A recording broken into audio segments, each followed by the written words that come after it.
Welcome back. Well, COVID-19 has left many food pantries with more people needing their help and assistance. Obviously, it's been a very difficult time for them, and they're in need of our help right now. So joining us now, we've got Stacy Logering, the Executive Director of the Emergency Food Bank. Stacy, welcome to the show. I can only imagine how challenging in these times. Were you waving at us? I'm giving you a virtual high five, okay?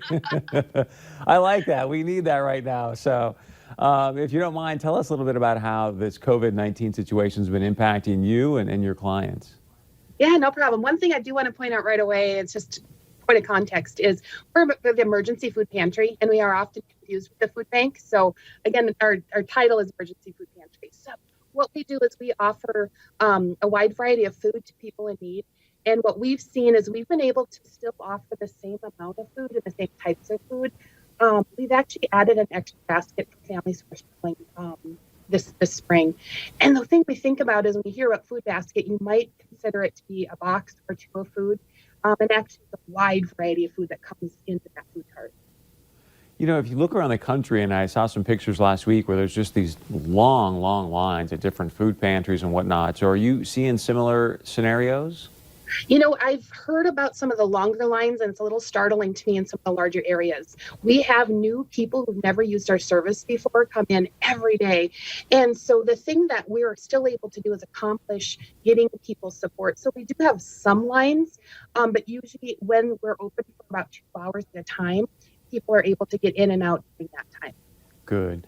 And can just anybody come get your help right now, or how does that work?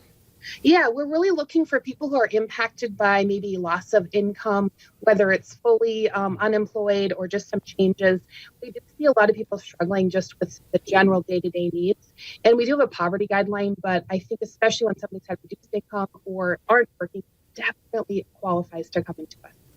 And where are you located at? And can people call ahead of time? Or if someone's in need right now, how do they get your help? Yeah, so probably the easiest is our website, which has our current times that we're open, which is emergencyfoodpantry.com. Our address is 1101 4th Avenue North in Fargo.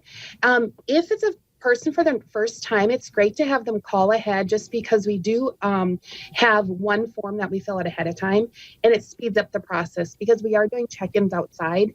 So people just need to understand that whatever the weather is, we're dealing with that. This afternoon we might have a little bit of rain and we'll just have to handle that outside. So first time, it is helpful to call ahead just so we can get some of that information out.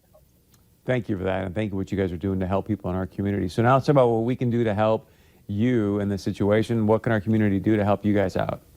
So it's interesting. It's really the same 3 things throughout the year. You know, the first is donating. Donating funds gives us some flexibility to purchase what we need at the times that we need it. Donating foods, anything non-perishable is accepted anytime.